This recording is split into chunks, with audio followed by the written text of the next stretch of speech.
In 1990, Denzel Washington won an Oscar for playing a soldier of honor. 12 years later, he won again for playing a corrupt cop who plants evidence, steals money, and kills without remorse. 74 years Academy Awards had passed before only the second black man ever won Best Actor. And Hollywood crowned him the night he stopped being a hero. Why did it take 12 years and a villain for Denzel Washington to be fully recognized? In 1992, Denzel Washington delivered what many critics still call one of the greatest performances of the decade. Malcolm X ran for more than 3 hours. He transformed physically, vocally, spiritually. It was not just acting, it was embodiment. He lost the Oscar. In 1999, The Hurricane earned him another Best Actor nomination. He portrayed Reuben "Hurricane" Carter, imprisoned for nearly 20 years for a crime he insisted he did not commit. Again, praise. Again, no statue. By the early 2000s, his films had generated hundreds of millions globally. He was earning more than $20 million per project. He was trusted with prestige dramas and major studio thrillers. He had already proven range, discipline, and box office power. But range alone did not bring the crown. Then came Training Day in 2001. Budget, $45 million. Global box office, over $100 million. He played Alonzo Harris, charismatic, manipulative, morally bankrupt. A man who smiles while dismantling lives. In 2002, he won Best Actor. 12 years between Oscars, multiple near misses, and recognition arrived only after he shattered the image that made him beloved. Was it a performance that changed, or the version of Denzel Hollywood was finally willing to reward? Denzel Hayes Washington Jr. was born on December 28, 1954, in Mount Vernon, New York. His father was a Pentecostal minister. His mother owned and operated a beauty salon. Faith was not background decoration in that house. It was structure. It was authority. It was expectation. Church shaped the rhythm of his childhood. Sermons about right and wrong. Lessons about pride and consequence. The idea that character is tested when no one is watching. These principles were repeated often enough to become instinct. But discipline inside a household does not guarantee stability outside it. When Denzel was 14, his parents divorced. The separation fractured the sense of order he had known. He has admitted that during that period he drifted, skipping school, testing boundaries, watching friends slide toward trouble. Years later, he would say that many of the boys he grew up with ended up incarcerated. The margin between different futures was thin. His mother recognized the danger quickly. She made a decisive choice and sent him to Oakland Military Academy in New Windsor, New York. Uniforms, strict schedules, immediate consequences. That decision, he later said, saved his life. Military school reshaped him. It taught posture. It taught restraint. It taught how to absorb pressure without visible reaction. Emotion became something controlled, not displayed. You learn to stand still when challenged. You learn that discipline protects you from chaos. That training did more than prevent misdirection. It built a template for how he would move through the world. Control the environment. Control the response. Do not let impulse define you. After graduating, he enrolled at Fordham University in 1973. He did not begin college determined to become an actor. He explored journalism and pre-law. Acting emerged through campus theater, almost by accident. On stage, he discovered something precise. Performance allowed intensity, but within boundaries. You could inhabit anger or grief, but only through rehearsal and structure. It was emotion disciplined by craft. At Fordham, he was often one of few black students in certain academic spaces. He learned quickly how perception works. Excellence becomes armor. Mistakes can be magnified. He understood that presentation affects opportunity. That awareness sharpened his self-control further. By the time he graduated in 1977, the foundation was firm. Church had taught him moral framing. Military Academy had reinforced discipline. College had introduced craft. Underneath it all remained an early lesson. Drift can cost you everything. This background explains more than stability. It explains why the image of the honorable man fit him so naturally early in his career. Integrity was not costume. It was language he already knew. But foundations also create tension. If you are raised to value discipline above impulse, to guard reputation above risk, what happens when your profession demands unpredictability? When artistic growth requires stepping into moral darkness? The boy who once nearly drifted learned to fear losing control. He learned that identity must be protected. And years later, when he would be asked to embody corruption and chaos on screen, that early training would collide with artistic ambition. Because when you are taught to stand straight under scrutiny, choosing to bend, even for art, becomes a radical act. After graduating from Fordham University in 1977, Denzel Washington did not sprint toward stardom. He advanced carefully. He trained at the American Conservatory Theater in San Francisco, where discipline was non-negotiable. Stage work offered no shortcuts. You either held attention through precision or lost it entirely. That environment matched his temperament. Preparation mattered. Control mattered. His early film roles in the early 1980s were modest. Carbon Copy in 1981 gave him screen exposure, but not celebrity. He observed how the camera magnifies restraint. Film acting demanded economy. Small gestures carried weight. Silence carried meaning. He adapted. In 1982, he joined the cast of St. Elsewhere, a medical drama that ran for 6 seasons. Playing Dr. Philip Chandler, he gained national visibility and steady income. Television provided security. It also created risk. Actors often became confined to the identities of their recurring roles. Comfort could turn into confinement. Throughout those years, he cultivated a reputation for professionalism. He arrived prepared. He avoided public controversy. He guarded his personal life. While Hollywood's culture revolved around visibility and indulgence, he maintained distance. Not loudly, not judgmentally, simply deliberately. The first major rupture in that controlled ascent came in 1989 with Glory. As Private Trip, a defiant former slave fighting in the Civil War, he delivered a performance defined by contained fury. In the film's most remembered scene, he stands shirtless as he is whipped for desertion. He does not scream. A single tear falls. The restraint magnified the pain. At age 35, he won the Academy Award for Best Supporting Actor. Recognition changed his trajectory instantly. Media began framing him as a successor to Sidney Poitier, the first black man to win Best Actor in 1964. The comparison carried symbolic weight. He was no longer only an actor. He was positioned as a representative figure. Representation creates surveillance. From that point forward, scripts were not neutral. Each role would be measured against perception. Was it dignified? Was it responsible? Would it reinforce stereotype? These questions followed him more closely than many of his peers. He did not reject the symbolism publicly. He accepted interviews calmly. He spoke about gratitude. He emphasized work. But privately, a new awareness sharpened. His career was becoming an emblem. This was the beginning of a private path. Outwardly successful, inwardly cautious. He would navigate Hollywood, but not dissolve into it. His marriage to Pauletta Washington, which began in 1983 before his Oscar, remained central. Stability at home contrasted with volatility in the industry. The discipline learned in childhood extended into adulthood.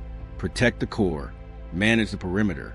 As offers multiplied, he gravitated toward roles that reinforced moral strength.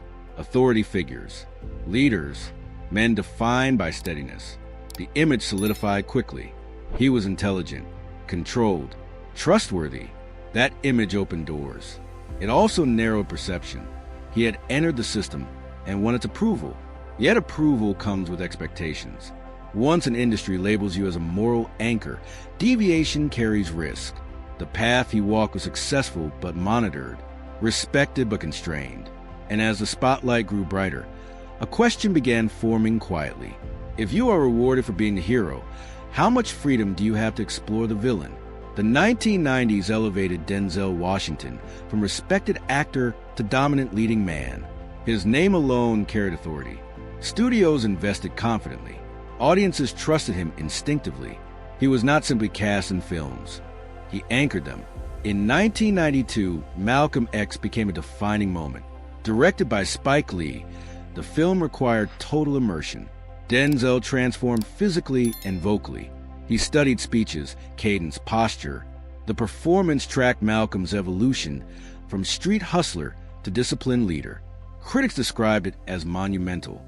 Many believed the Academy would reward it. He lost Best Actor that year to Al Pacino. The loss was handled with composure. No public frustration, no controversy, but it reinforced an unspoken boundary. He was admired, he was praised, yet full coronation remained elusive. Through the mid-1990s, his box office presence intensified. The Pelican Brief paired him with Julia Roberts and performed strongly. Crimson Tide positioned him opposite Gene Hackman in a tense submarine drama. Courage Under Fire, Fallen, and The Siege continued the pattern. He was consistently cast as the steady center of high-stakes narratives. By the late 1990s, he was reportedly earning more than $20 million per film.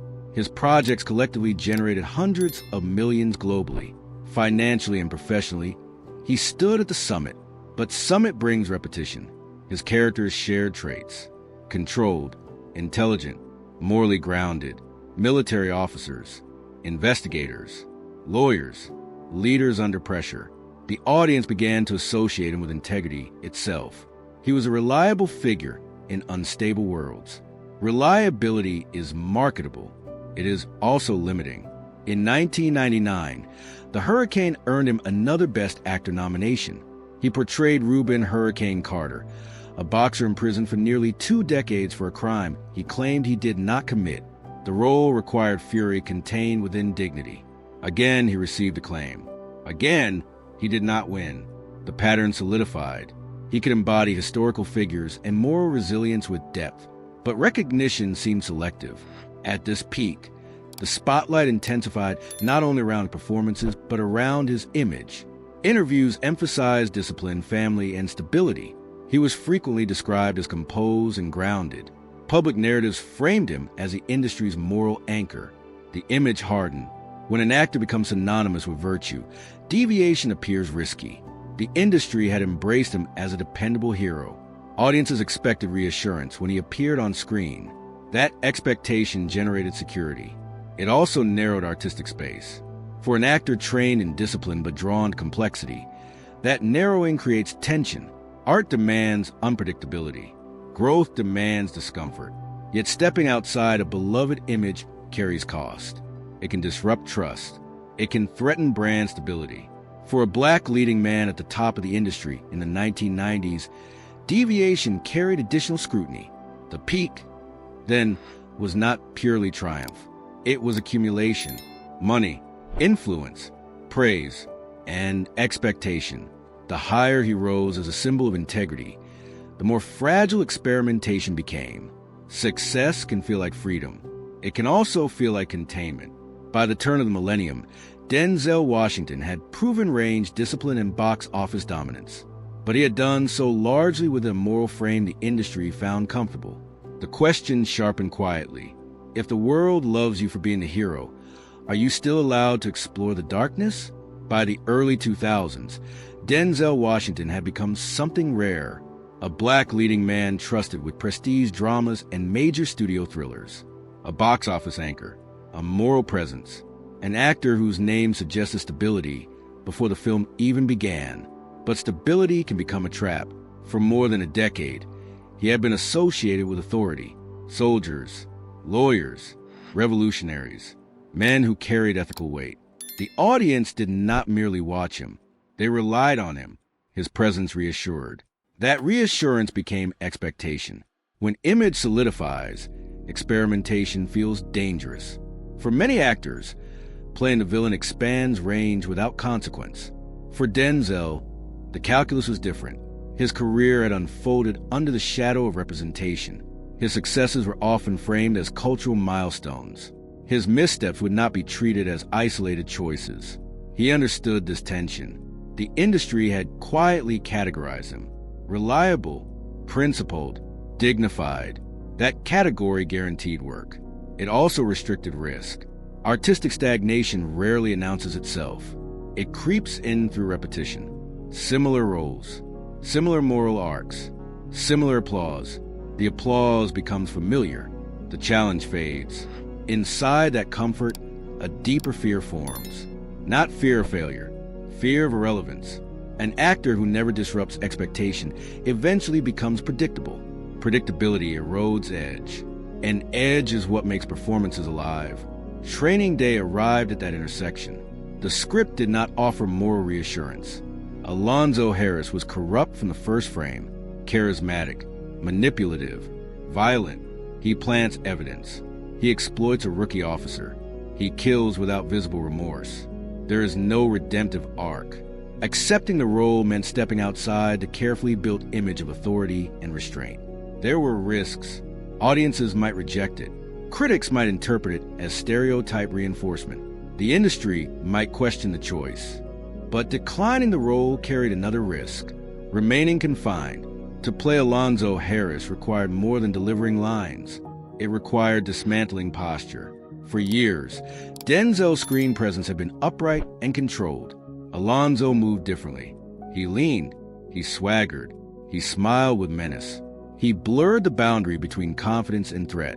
The performance demanded looseness, improvisation, a willingness to appear morally compromised without defense. For an actor shaped by discipline and image awareness, that shift was radical. Internally, the decision represented something larger than character. It represented artistic defiance, a refusal to remain trapped in virtue. Yet defiance is not simple when your career has been built on respect. He had spent years earning trust from audiences who saw him as a moral center. Shattering that trust could fracture the bond. The question was whether the bond needed fracture. Sometimes breaking an image is the only way to prevent it from hardening permanently. During filming, reports described a different energy. He allowed unpredictability. He amplified swagger. He embraced the charisma of corruption. Alonzo Harris did not ask to be liked. He demanded attention. When the film released in 2001, reactions were immediate. Some viewers were stunned, others electrified. The performance generated conversation in a way his previous heroic roles had not. The risk had paid off artistically, but awards recognition would carry another layer of meaning. If the Academy rewarded this performance, what would that imply? If it ignored it, what would that signal? The tension extended beyond the film itself. It extended into identity. Was he still the hero, or had he crossed into territory that could not be reversed? When the Academy Awards arrived on March 24th, 2002, the tension crystallized. Denzel Washington was nominated for Best Actor for Training Day. The role was not safe. It was not dignified in the traditional sense. It was morally corrupt, unapologetic, volatile. Alonzo Harris did not redeem himself. He collapsed. If he won, the symbolism would be unavoidable. He did win. 74 years of Academy Awards had passed before only the second black man received Best Actor. The room erupted. Halle Berry would win Best Actress that same night. Headlines framed it as historic progress. The narrative was triumphant, but beneath the applause was a paradox. He had been nominated before for embodying moral giants. Malcolm X, The Hurricane, men rooted in justice and endurance. Those performances were powerful, disciplined, transformative. They did not receive the crown. Recognition came when he stepped fully into corruption. The irony was sharp. Hollywood finally elevated him to its highest individual acting honor when he dismantled the heroic image it had helped construct around him. Was it coincidence or commentary? Awards do not merely reflect talent. They reflect comfort. They reflect timing. They reflect what an institution is ready to endorse. Training Day offered complexity without political discomfort. Alonzo was a villain contained within genre. The system could applaud that portrayal without confronting historical weight. Malcolm X required confrontation. The Hurricane required examination of injustice. Alonzo Harris required only engagement with narrative tension. The victory symbolized artistic liberation. It also exposed boundaries. Internally, the win did not simplify identity. It complicated it. He had broken the image successfully. He had proven range beyond heroism. Yet now a new question emerged. If the industry rewards you most loudly when you become darker, what does that encourage? An actor must navigate more than audience reaction. He must navigate interpretation. He must decide which risks to repeat and which to avoid. The danger after such a breakthrough is overcorrection. Lean too far into villainy and become typecast again. Retreat too quickly and appear cautious. Collapse in this story is not public scandal. It is potential fragmentation. The split between who you have been and who you are now allowed to be. He could have capitalized immediately on the darker persona. He could have amplified swagger and menace in rapid succession. Instead, his choices remained measured. The Oscar did not turn him reckless. It confirmed capacity. He had demonstrated that the hero could fracture and survive. The audience did not abandon him. They leaned closer, yet the paradox remained embedded in his legacy. He became historic not when he embodied righteousness, but when he embodied corruption. That tension is not easily resolved. Did he win because he dared to risk? Or because the system finally felt comfortable rewarding him in a role detached from political symbolism? The internal collapse never manifested as implosion. It manifested as awareness. Awareness that image can imprison. Awareness that breaking it can liberate. Awareness that liberation comes with new scrutiny. He had stepped into darkness and emerged with a statue in his hand. But the deeper question lingered. When a hero chooses to become the villain, is he destroying his image or reclaiming control over it? When the Academy Awards arrived on March 24th, 2002, the tension crystallized. Denzel Washington was nominated for Best Actor for Training Day. The role was not safe. It was not dignified in the traditional sense. It was morally corrupt, unapologetic, volatile. Alonzo Harris did not redeem himself. He collapsed. If he won, the symbolism would be unavoidable. He did win. 74 years Academy Awards had passed before only the second black man received Best Actor. The room erupted. Halle Berry would win Best Actress that same night. Headlines framed it as historic progress. The narrative was triumphant, but beneath the applause was a paradox. He had been nominated before for embodying moral giants. Malcolm X, The Hurricane, men rooted in justice and endurance. Those performances were powerful, disciplined, transformative. They did not receive the crown. Recognition came when he stepped fully into corruption. The irony was sharp. Hollywood finally elevated him to its highest individual acting honor when he dismantled the heroic image it had helped construct around him. Was it coincidence or commentary? Awards do not merely reflect talent. They reflect comfort. They reflect timing. They reflect what an institution is ready to endorse. Training Day offered complexity without political discomfort. Alonzo was a villain contained within genre. The system could applaud that portrayal without confronting historical weight. Malcolm X required confrontation. The Hurricane required examination of injustice. Alonzo Harris required only engagement with narrative tension. The victory symbolized artistic liberation. It also exposed boundaries. Internally, the win did not simplify identity. It complicated it. He had broken the image successfully. He had proven range beyond heroism. Yet now a new question emerged. If the industry rewards you most loudly when you become darker, what does that encourage? An actor must navigate more than audience reaction. He must navigate interpretation. He must decide which risks to repeat and which to avoid. The danger after such a breakthrough is overcorrection. Lean too far into villainy and become typecast again. Retreat too quickly and appear cautious. Collapse in this story is not public scandal. It is potential fragmentation. The split between who you have been and who you are now allowed to be. He could have capitalized immediately on the darker persona. He could have amplified swagger and menace in rapid succession. Instead, his choices remained measured. The Oscar did not turn him reckless. It confirmed capacity. He had demonstrated that the hero could fracture and survive. The audience did not abandon him. They leaned closer, yet the paradox remained embedded in his legacy. He became historic not when he embodied righteousness, but when he embodied corruption. That tension is not easily resolved. Did he win because he dared to risk? Or because the system finally felt comfortable rewarding him in a role detached from political symbolism?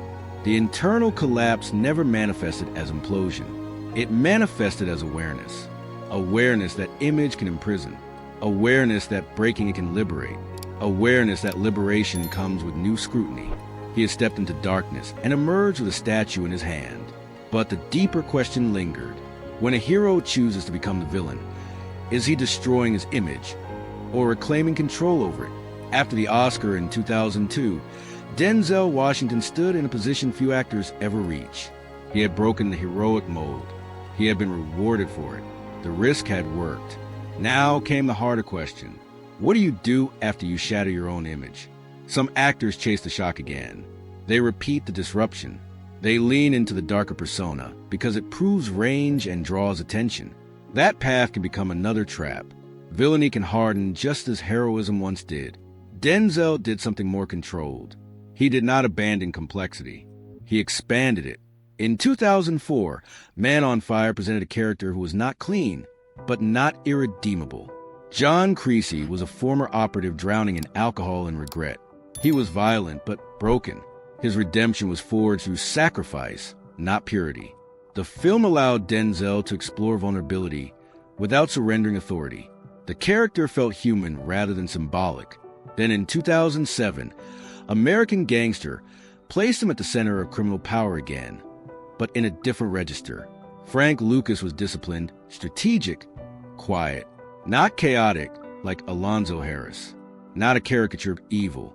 He operated within a moral gray zone shaped by ambition and control. The performance was restrained and cold. It avoided theatrical menace. It felt deliberate. This pattern revealed something important. He was no longer reacting to image. He was designing it. The rebirth was not about becoming darker. It was about becoming layered. In 2012, Flight intensified that layering. Captain Whip Whitaker performs a miraculous emergency landing that saves nearly all his passengers. He is celebrated as a hero, yet he is also a functioning alcoholic who lies to protect himself. The character forces the audience to hold contradiction at once. Competence and self-destruction. Courage and denial. Denzel did not soften the flaws. He allowed the addiction to be visible. He allowed the moral struggle to linger. By this point, the narrative of his career had shifted. He was no longer simply the moral anchor of the 1990s. He was an actor capable of carrying ambiguity without losing gravity. At the same time, he expanded his role behind the camera. Directing Antoine Fisher, The Great Debaters, and later Fences signaled another form of control. Directing meant shaping perspective rather than simply embodying it. It meant influencing tone and moral framing. It meant ownership. Ownership is the clearest sign of rebirth. He was not chasing validation anymore. He was exercising authority. The turning point after Training Day was not rebellion. It was autonomy. He had proven he could dismantle the heroic image. Now he proved he could reconstruct something more complex. Not hero, not villain, human. This phase required balance. Too much darkness and the image shifts again. Too much retreat and the breakthrough loses meaning. He navigated between those poles with measured decisions. His posture remained steady. Interviews stayed controlled. Public life avoided spectacle.